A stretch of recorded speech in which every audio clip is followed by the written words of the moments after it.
Here's actually a good question from Faraz. What are the stages that we go through when releasing this action, new releases, I assume? And, yeah. So the short answer is that it's not an easy process. I think a lot of people think, well, you just put this out. Why can't you do it? Everybody else does it. As I mentioned, we've got a pretty big team of people, between 30 and 50, depending on how you count it.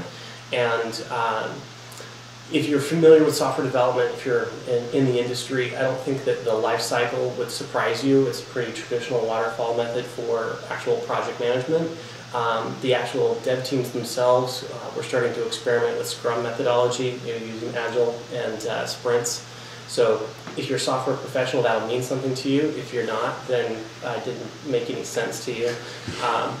But I think one thing that is probably a useful analogy to kind of explain some of the components. So for example, if you want a feature in-game, like scoreboards or something like that, or stat tracking, we have to work with the game developer to actually implement the feature, to actually record the score. And then we also have to make changes to our own SDK, which gets built into the game, so that there's a common interface. And that when we write that interface, we don't write it for just the one game. We write it so that it will apply to all current games and what we anticipate all games in the future. So a lot of times it takes longer to implement something because we're trying to think about, okay, well, what's the way we can extend this in the future? So that's a different set of programmers who have to work with that. Then there's actually the plugin itself, which handles the communication between the website and the game. So that oftentimes has to be revved to explain, okay, this new attribute is going to be being passed from the game to the web. How is that going to communicate? And then on the website itself, we've got both front-end and back-end changes. So if you want something like Marble Blast leaderboards, we have to go through a design cycle and then actually do the JavaScript and the cascading style sheet, HTML changes to actually show the score. But then we've also got to make back-end changes on the database to record the score and keep those for all time. So just something simple like leaderboards for Marble Blast really takes a lot of different components and a lot of different people to coordinate. That's why it's fun. Yeah. It's not. Never mind. Yeah. I don't know if that's really your question, but the process of getting a game on Instant Action. Yep. So we get game pitches pretty frequently, and we love to see them. And bottom line is just send us your pitch. And if you, it doesn't have to be a full working prototype. You can just do a paper prototype, show some screenshots, or give us a game idea. Of course, we're looking for more than just a game. We're looking for high quality games. Yeah. So we're looking for people with game industry experience, and they're actually some solid programmers. So if you've got a prototype, we'd love to see it. I think the main thing that we're looking for is not a game that can be played on any platform, but something that takes unique advantage of instant action. I mean, there's some pretty exciting things that we've got in the works right now. That I'm not going to talk about. I was going to say that show the advantages of the hybrid that we have between the actual game and the web and online communities and stuff. So if you see the potential, we're definitely interested in it.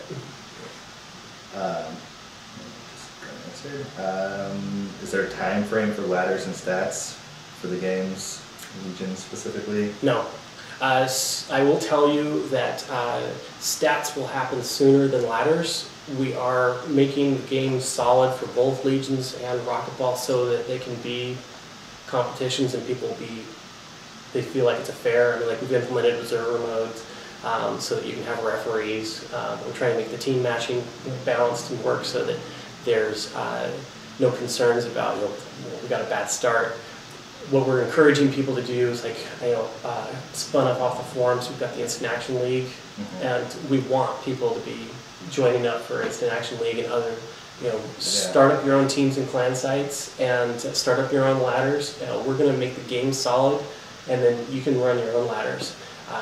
We are going to put ladders in there, but right now it's more important to have solid gameplay. Yeah. And achievements on the same realm, right? Yep, achievements will probably happen before ladders again, but it kind of goes into a solid, fun gameplay experience, right? I mean, there's no point in being on the site if it's a lame game, right? Getting achievements for something you don't care about. Yeah. Are there any plans of a mobile-friendly version of Instant Action with the release of iTorque? Yeah.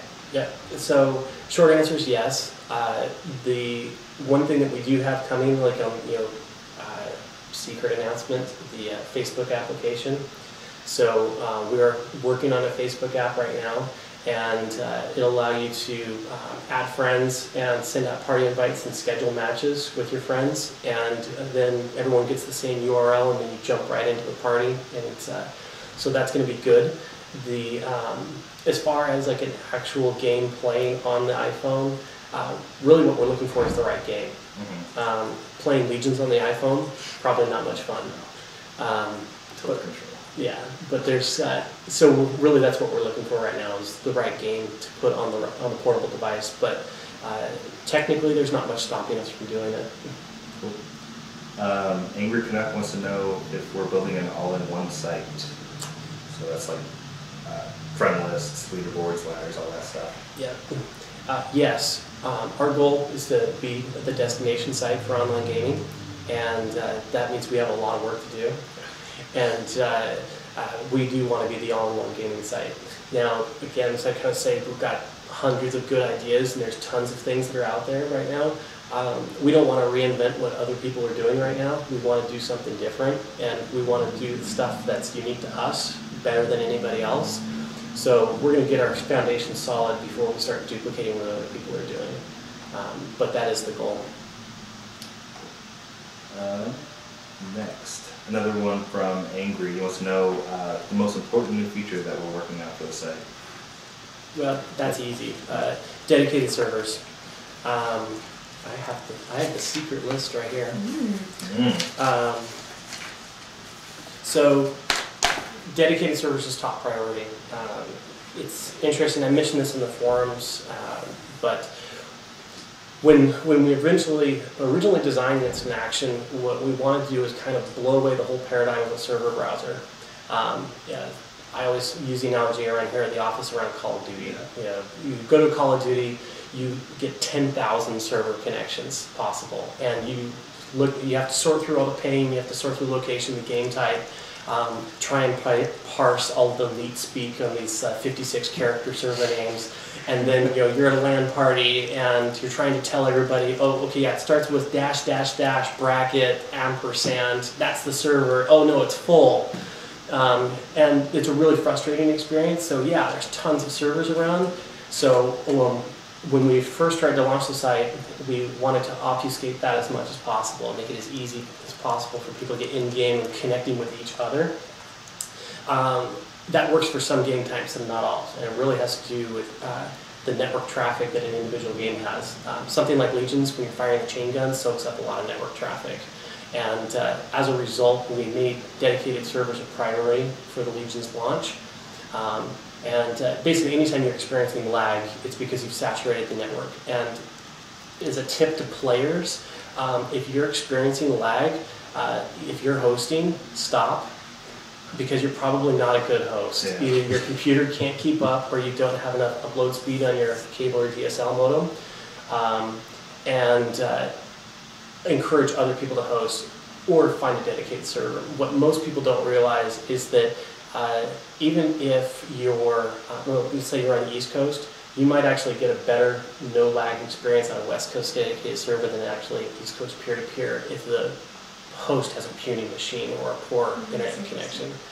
So that said, long-winded way of saying that we're now focusing really on dedicated servers and making them ubiquitous around the world, and also making them easy to access. It was interesting when we first implemented dedicated servers, we're like, woohoo, all right, great connections, everybody, go play them. And everyone was still playing peer-to-peer. Yeah. And so we've done some UI things to force things to the top of the list, so that people are seeing those as their best connection. And I think gameplay has improved a lot, and servers are full now. So that's definitely a good thing.